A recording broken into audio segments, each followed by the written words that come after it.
Welcome to the Breakup Recovery Podcasts by your host, Barbara Stevens.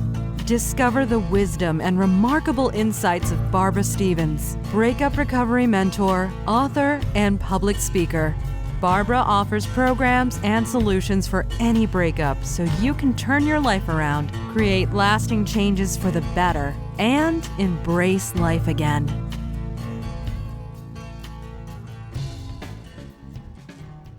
Hello and welcome to my podcast, Breakup Recovery. This is episode number 012, Finding Love. I'm Barbara Stevens, and in this episode I'll be talking about finding love and when is the best time to get him back out there and dating people again. Has there been a pattern of the personality types you have previously been attracted to? And I'll explore some of the characteristics of what you do want in your next partner so that you have a clear intention of who you are looking for. Breakups can have a devastating effect on your ego. Often your self-confidence has been shattered and you are left feeling worthless, especially if your ex-partner has said awful and hurtful things about you over time and they are ingrained in your perception of who you are. As time goes on and you start to move forward with your life, you are often faced with the question, when is a good time for me to start dating again? Let me say to you that there is no time limit attached to when you should consider getting back out there and going on dates. Some people take a lot longer to get to this stage. Others jump right back into the dating scene. The important thing to remember is that it takes time to grieve the loss of your relationship. It's a painful process, and the natural inclination is to brush over all the hurt and anger you are experiencing. And if you move too quickly to avoid the grieving process, it will only catch up with you down the track. It is very important to make a choice and recover fully before venturing out into the dating world. Some people start to date again as they are looking for someone to fill the gaps that their ex-partner has just left. You can't get over one person by replacing them with another. It's not that easy. You don't want to bring any unresolved issues into another relationship. It is a vulnerable time emotionally after a breakup. If you are at your lowest emotionally, mentally, and spiritually, what type of partner are you going to attract? If they accept you when you are at your lowest point, are they going to accept you when you start to heal and find yourself again? Will they allow this process to happen? Would it be better to wait until you have been through the grieving process, began reconnecting with yourself, and feeling more confident and in control of your life? You need to take the time to heal and repair. The time after a breakup is best used to reconnect, rediscover, and get to know yourself again. Find out who you are, what you like, and what you want from life. It's a time for self-reflection and be comfortable in your own skin. It's a time to invest in your inner growth. It's a time to rejoice in the solitude, become comfortable in your own company. Some people find the status of being single unacceptable and are afraid of being alone. After a breakup, your circumstances have changed dramatically, and with that comes an adjustment to your lifestyle. Breakup changes can include moving homes and different living situations, going from living with someone to living on your own. Then there can be the financial struggles, as there is now one income instead of two, and your wealth has been split. There could be shared custody arrangements if you have children involved, and you may be living as a single parent now. So there are many adjustments that need to be made after your breakup. These changes take time to adjust to and sometimes take your full attention so that you become comfortable living with your new lifestyle. Often you doubt your ability to start a new relationship. It is common to feel overwhelmed at the thought of dating again. If you were previously in a long-term relationship, it may have been some time since you have dated and you feel that things surrounding dating people have possibly changed. There are new ways to meeting people, new rules to learn, and numerous dating sites to contend with, and choosing which one suits your needs can be daunting. All these things can put you off when you are considering whether you should start meeting people again. I have talked about in previous episodes on how important looking after yourself is, how staying well impacts on your life.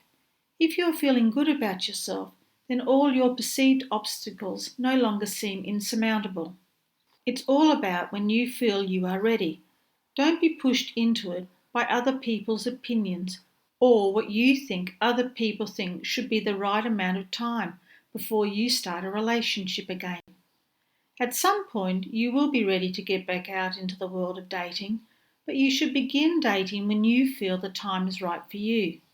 It's about you being comfortable and feeling confident and sure enough to start the process of meeting other people and beginning a possible relationship.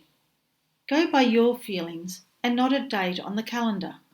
You can have fears about being hurt again, rejected, or investing emotional energy into something that may result in another breakup. It is not easy to restore the trust needed to commit to another person again. After a relationship breakup, we have been hurt. We tend to build defensive walls around our hearts and avoid getting in that vulnerable position again. And it's easy to convince yourself that you will never fall in love again. You don't have what it takes to find someone special. You'll never meet the person of your dreams. You don't want to be hurt again. But love is not a bad thing, and you deserve to find companionship and be in a relationship where love and respect is present. You deserve a happy life. I'm not saying you have to date again, but if you take a chance, a leap of faith, you may be surprised at what comes your way. What are some questions that you need to ask yourself so that you can ascertain if you are ready to get back out there? Here are some questions you can ask yourself. Do you no longer feel bitter towards your ex? Do you remember the good times you had with your ex? Do you accept the part you played in the demise of your relationship? Have you answered yes to these 3 questions? If you have, then maybe you'll be ready emotionally to start dating again. So I would like you to explore some aspects of your previous relationships and see if you have developed a pattern when it comes to being attracted to your partners, especially where the relationship did not work out. I want you to consider and think about the following questions. Are you always attracted to a partner with the same personality and traits? And are they the wrong ones for you? Can you put a name to those characteristics? Have your previous partners had personalities that have been domineering, jealous, bossy, protective, authoritarian, controlling, demanding, and strict? Or were they submissive, obedient, compliant, dutiful, respectful, and devoted? What are you looking for in a partner? What are some of the qualities, traits, and characteristics you would find desirable? Do they need to have any common interests? And if so, what would that be? Does sex play a big part in your happiness? Will cultural differences pose a problem? Do you like sports crazy partners or intellectual types? Do they have to have a great body or be a great dresser? Is it important for them to make you laugh? Do they have to be in a certain income bracket or in a certain job? Say, for instance, do you like that they work with their hands, working outside, a construction worker, a builder, something like that? Or do you prefer someone who works in an office or someone who travels for a living? There are so many things to consider when you are looking for an ideal partner, and narrowing down what you do and do not want allows you to get an idea of what you are looking for when it comes to your ideal partner. I would like you to think about and to write down all the qualities you would like to find in your ideal partner. Write down your ideas in as much detail as possible so you can be clear on what you do want. So, do you want someone who is sensitive, romantic, and passionate, strong, dependable, and kind, rebellious, rugged, ambitious, intelligent, risk taker, attractive, or high maintenance? Someone who has a sense of humour and makes you laugh, the ability to laugh at themselves and have fun without having to have alcohol to loosen them up? Do you want them to be easygoing and take life as it comes? Is it important to you to have a common values and goals? Do they need to come from a similar culture or religion? Do you need them to have the ability to forgive and forget? Is that important? What does your heart desire? What do you truly want in your ideal partner? What is important to you? I would like you to write all these qualities, traits, and characteristics down. When you have written down all your qualities, traits, and characteristics that you want in your ideal partner, it's time to review these and ask yourself some more questions. With the list that you have completed, what are the non-negotiable qualities and what are the negotiable ones? What traits can you definitely not accept in an ideal partner? What ones could be a deal breaker? Does the perfect partner exist? Is it okay to have faults or different tastes and ideals from you? Can you look beyond physical attractiveness of this person, or is this a firm feature that you want when you are looking for your ideal partner? Now that you have some idea of the qualities and traits that you are looking for in your next partner, I'd like you to think about where you could meet this person. Going back to your list that you have completed, if you've put on your list that you would like to meet someone who has a great body, someone who is sporty or cares about what he looks like, what places would this person hang out? A gym might be a place to join, or a sporting club where sporty and great bodies go hand in hand. Are you open to matchmaking services? Would you consider one of the many dating sites on the internet? These questions need to be thought through if you are wanting to meet your ideal partner. So going back to your list you have just completed on the traits, qualities and characteristics of your ideal partner, write down the places that you could meet the person with the qualities you find important, or do some research on matchmaking services or internet dating sites if this is the option you would like to pursue. I would like to point out that we are all human beings and are prone to making mistakes. So if you are searching for the perfect partner, then you may have to remember we are all not perfect and you might have to allow for someone who doesn't meet all of your needs. Don't reject someone just because they don't meet all of the traits and qualities on your list. It's about balance as long as they make you happy and meet most of your needs.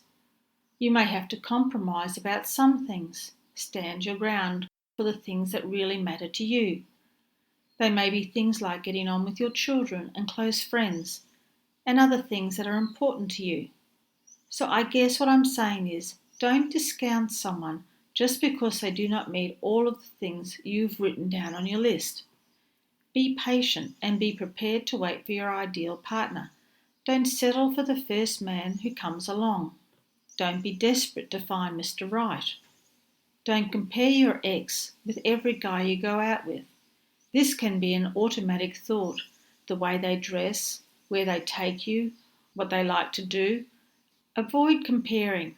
What you had with your ex will never be duplicated. As with all my other podcasts, I like to share an affirmation. I am now ready to attract only caring and loving people into my life. Feel free to change the wording to make it true for you. So to recap on this episode, Finding Love, there is no perfect time frame for you to start dating again. You are the best judge as to when to start this process. Don't be pushed into blind dates by your friends. Say no when they are lining up the eligible bachelors if you feel you are not ready. I got you to think about the previous relationships that did not turn out for you and see if you have developed a pattern. Were you attracted to a certain type of personality? Is this type of personality something for you to avoid or be aware of when looking for your next partner? I did this same exercise recently with a client who was having trouble in her relationships. As she wrote down the personality traits of her previous 3 failed relationships, she discovered that she was attracted to a partner that was mostly egotistical, self-serving, a pretty boy that cared more about his physical appearance than my client. She had mostly met her partners at her local gym and sporting club that she was a member of. She decided that she was no longer going to date someone from her gym. From memory, this particular client decided to use an internet dating site, and I'm pleased to say she's successfully still in a relationship. Another client of mine found that after doing the same exercise, that she had met her previous two partners at a nightclub, and they both tended to be party boys, always out for a good time, and relied on alcohol and drugs to add excitement to their lives. While she met these two previous partners when she was out on the town with her friends, her main interests were more staying at home, reading books, watching TV, and mostly doing activities that did not involve going out to parties and nightclubs. Her life was more sedate, so then she realised that looking for her next partner at a nightclub was not going to be her best option. So doing the exercise can bring some clarity to the types of personalities you may have been previously attracted to, and these partners may not be compatible to your personality. We then looked at the traits, qualities, and characteristics you are looking for in your ideal partner. We then looked at the ones that are important, the ones that are non-negotiable, the ones that you want and deserve to find in a partner. I think you will find this a useful exercise to write these down and become clear about your intentions and what you truly want. We then looked at places that you could find your ideal partner based on your list of qualities, traits, and characteristics. Would you consider matchmaking services or internet dating sites where you connect with compatible people with the intention of developing meaningful and lasting relationships? If you're going to go down the road, there are plenty of sites available for you to research and ask your friends what the good and bad points of each site is, so you can make an informed decision on what one or ones to use. You deserve to find love. And the last thing I'd like to say is, be gentle on yourself. You deserve happiness. If you would like to hear previous Breakup Recovery podcasts, visit barbarastevens.com.au. Connect with Barbara Stevens on social media with Barbara Stevens Breakup Recovery Mentor on Facebook and at You'll Be Okay on Twitter. Read further blogs, view webinar replays, and download your free ebook, 3 Easy Steps to Surviving Your Breakup, and much more at barbarastevens.com.au.